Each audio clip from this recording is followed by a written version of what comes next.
What's happening, everyone? It is Mike from the Hardcover Comic here. Today, I wanted to talk about 5 recent DC Comics series that I've really been enjoying. I can't wait to bind them, get the deluxe edition of them in the future, the Omnibus, the Absolute Edition. We'll see. We'll see what DC does, but they seem to be good at releasing really good titles, and I think these are 5 incredible titles. So I highly recommend checking them out. I gotta shout out organicpricebooks.com, sponsor of the show, amazing sponsor of the show. There are going to be 2 promo codes showing up on the screen, THC2 and THC Ship It Together.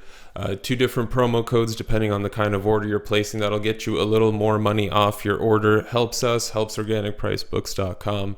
Amazing place for books. You can pre-order, you can back order on there. Amazing stock selection. It's probably the place to get the future deluxe editions and omnis for the titles we're going to talk about today.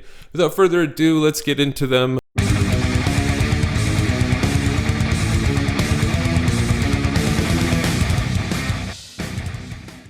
The first series I want to talk about is DC vs. Vampires. It's a 12-issue series with a 6-issue spin-off called All Out War, so 18 issues total for this Elseworld story. For the time being, we'll see what happens in the future. Written by James Tynion IV, Matthew Rosenberg, with artwork by Otto Schmidt.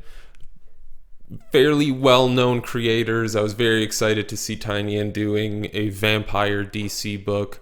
Otto Schmidt's artwork works really well with the title. It would have been cool to see. This is the kind of story where it'd be cool to see various other artists take on it as well. But Otto Schmidt's got the kind of style that works really, really well with the tone of the book. The plot of the book, to not give away too much, but let you know what you're getting into, why it's awesome. Andrew Bennett, the king of vampires, vampire, he shows up to the Justice League one day. Seeking help. There's a revolution happening in the vampire world. Mary, the Queen of Blood, who previously kept a pact with the vampires to not attack humans and bother the human world too much, is gone, and now the vampires are going loose. There's a conspiracy involved. There are a bunch of DC characters involved in this story. Who is a vampire at this point? Who is not? Is someone in the Justice League infected, spreading it around to everyone else, turning people into vampires? Who from the Justice League? It's such a cool idea, such a fun idea. Seeing so many characters from the DC universe involved, finding out who's a vampire, who's not, seeing how the rest of the universe has to deal with them. It's a really, really fun concept, a really cool idea. It's written very well. There's a lot of thought that went into the title. James Tynion IV is a really awesome horror writer, so he hits the right spots when he needs to. I've really enjoyed it so much. The good thing about it is it stays fun. It doesn't get overly serious, which leads to some really good jokes, some funny puns, some nice things that can happen between DC characters and the concept of vampires and Dracula and things like that. Really, really awesome. I've really enjoyed it so far. Can't wait to see where it goes. Once I finish the title, I think I've got 2 more issues left of the main series and then All Out War, and I can't wait to see what happens with it. I know DC likes to come back to these IPs. Hopefully we see a deluxe edition that collects all 18 issues. I really love it. Can't recommend it enough. Along with a lot of other, we're going to talk about 5 new series here. I'm quickly going to say this. Of course, there are a lot of other titles out there that are fantastic. So not putting any shade towards any other titles, but I just can't mention everything in one video. Next up, Superman Action Comics. If you're new to DC Comics, if you haven't been keeping up, let's just talk a little bit about what's been happening with Superman and Action Comics since Rebirth. There was some really awesome stuff happening with Dan Jurgens over on Action Comics and Tomasi and Gleason over on Superman on the main title. Got introduced to John Kent, his friendship with Damian Wayne, a really, really awesome friendship, a really awesome partnership, really great stories in there. And then, for what it is, Bendis came over and changed things up a little bit in Superman's world. And since Bendis' run on Superman, Philip Kennedy Johnson has taken over on Action Comics, writing what I think is a really, really epic story. I've really enjoyed what I've read so far from it. In the title, Action Comics, he's partnered with a bunch of artists, but primarily Daniel Sampier does most of the artwork. Riccardo Federici in there as well. Incredible, incredible artwork. The feel of the story is It reminds me a lot of when I was reading Detective Comics by James Tynion, the Rebirth stuff, the very beginning of Rebirth, sort of a Superman family book, bringing in the entire family, with Superman still sort of playing the most prominent role from that family, but everyone's involved here. You get to see Supergirl, Superboy, Lois plays a big role in the book as well. And there's a lot happening here. Right off the bat, you get to see Mongol is the big bad for this story arc, which now seems to be spanning 3 trade paperbacks at this point. A really long, epic story that I've really enjoyed, with, Mongol as the primary villain, a new Mongol. And it starts introducing all these cool new things to the Superman universe, this new set of a new race of beings that are, not too dissimilar from Kryptonians. Really awesome stuff. I've really enjoyed it. The scale of it feels really epic. There's the possibility of a world war happening in this book while Superman's dealing with all this Mongol stuff. A lot of high-level tactical military operations. Really cool stuff. It feels so epic. It feels so grand in scope, and having the whole family involved, the whole Superman family, is fantastic. I've really been enjoying it so much. I can't wait to see what Johnson does with his other work on Action Comics. Can't recommend checking this out enough if you've been looking for a more serious Superman story. Of course, one that's full of hope, full of joy and lightness, and Superman's optimism at the end of the day. I can't recommend this book enough. Next up, Batman the Knight, written by Chip Zdarsky with artwork by Carmine Di Giandomenico, a 10-issue mini-series taking a look at Batman's training. To put it in the simplest terms possible, looking at Batman's training, all the various mentors and experts that he's gone to over the world. It's a deep dive into Bruce Wayne becoming some sort of figure of vengeance. Of course, not Batman at that moment. He hadn't had his yes father moment yet, but training to become a vigilante, the best police officer that could possibly be, to prevent what happened to him from happening to anyone else in the future. This story was incredible. I didn't know what to go into it expecting. I know Chip Zdarsky's a fantastic writer. I've really enjoyed his work on Daredevil, pretty much all of his work on everything. He's such a great, versatile writer. It's unbelievable. And he brought it with the Knight. He really brought it. Between Chip and Carmine, this book is a work of art. It's so beautiful. It feels like such a great homage to all the epic Batman runs of our time, and all the sort of nods to Batman's past and his training and the mentors that have been around since then. You get to see Batman travel internationally, in France, in Tibet, all over the world, training to become the Dark Knight, the Dark Detective.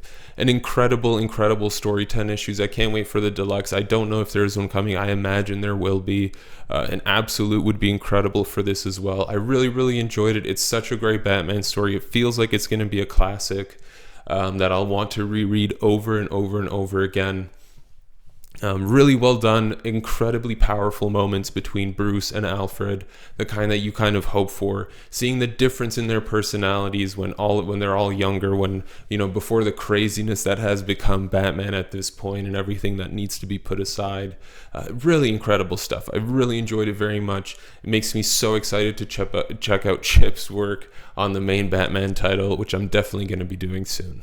Next up, Swamp Thing by Ram V and Mike Perkins. It was a 16-issue series with 2 issues of a future state mini story. There, a 2-issue story. I'm so happy this exists. Ram V, if you haven't been keeping up with as a writer, is a must follow. Incredibly talented writer. Everything Ram V has been doing, I've been keeping up with, and I've enjoyed all of it so much.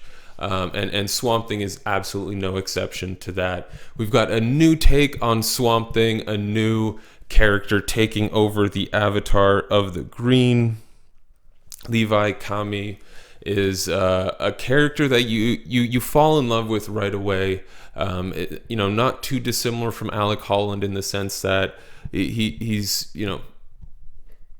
something's happened that's changed their life forever, from being a normal person and, dealing with the problems of that life, the heavy emotional problems, the heavy responsibilities that you have to deal with, and now being sort of transformed into this incredible being that has even more responsibility, has even more emotional weight to things happening, relative to their life cycle and their lifespan. It's such an incredible story. The way Ram V as a writer talks about death through Levi, through the situations that Levi is going through, the horror aspects of the title, the sense of adventure in the title, exploration of the green. It's so well done, so well executed. The artwork by Mike Perkins is stunning. I couldn't believe it as I was reading it. It's such a beautiful title. It's a title that I think kept getting extended as it was coming out, and 18 issues total. It's going to be a great absolute edition. I really hope one day. I would love to own this in absolute format. There's something about Swamp Thing where, once a writer gets into it and really tries to tell a story, it's the highlight of a character. It's the highlight of a collection. It's the highlight of a year. So I can't recommend checking out the new Swamp Thing run by Ram V, Mike Perkins, if you haven't already. Next up, Human Target, Tom King, Greg Smallwood, 12-issue miniseries. I haven't kept up with Tom King as much as I used to in the past. I used to be such a huge fan. I'd read anything Tom King did, and it's been a while for me. I think since Miracle Man, I've kind of taken a break. I've sort of, let the queue build up for the Tom King stuff I need to read. But I was really excited to check out Human Target.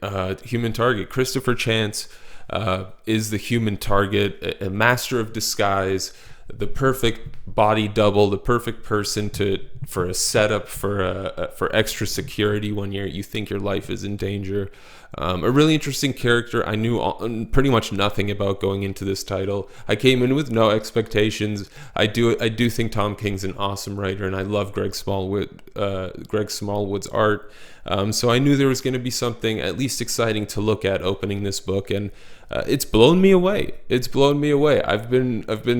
I can't get enough of this book. I'm so excited to one day own a deluxe edition for it and keep rereading it. There's something so charming and addicting about this book that I think seeps through from the actual story itself. Like, it's channeling what Chance is going through to you as a reader. It's really, really cool. I'm probably just going crazy, but it's kind of blown me away. The book itself is a sort of traditional Tom King style book. Chance has been poisoned. One of his assignments, this isn't really a spoiler, you learn about all this in issue 1. His assignment that we get into is essentially being Lex Luthor, who thinks he's in danger at this big conference. And Chance finds out that he's been poisoned. He's got 12 days to live. He wants to find out who did it to him and why. It's a really great story. A lot of the JLI gets involved. Primarily Ice is the sort of second character within the book that works with Chance on a day-to-day basis. But you get to see Guy in there. You get to see Ted show up. You get to see Booster Gold, of course. A really crazy book that I personally wasn't expecting. It feels like a noir type of book, something Ed Brubaker would do, but with a bit more like pizzazz to it, a bit more sexiness to it. I really, really like it. Not something I was expecting at all. It feels like a really classy book, and it feels so well thought out and so well written. It feels like every sentence has been thought out, crossed out, and redone multiple times until it was just right. Can't recommend it enough. If you're looking for something very different that'll blow you away, if you're a fan especially of the JLI, check out Human Target by Tom King and Greg Smallwood. There it is, 5 recommendations from DC Comics, recent titles that you can still get a jump on that will be probably getting deluxe editions or at the very least hardcovers soon. I can't recommend checking them out enough. Really awesome titles. Check them out at organicpricebooks.com if you're looking for them. I know a lot of these have trade paperbacks. You can certainly get those at this point. So check them out at organicpricebooks.com. We've got 2 promo codes showing on the screen they'll also be in the description down below for you to copy and paste. Thank you all very much for tuning in. This is Mike from the Hardcover Comic. Until next time, as always, you stay classy, Internet.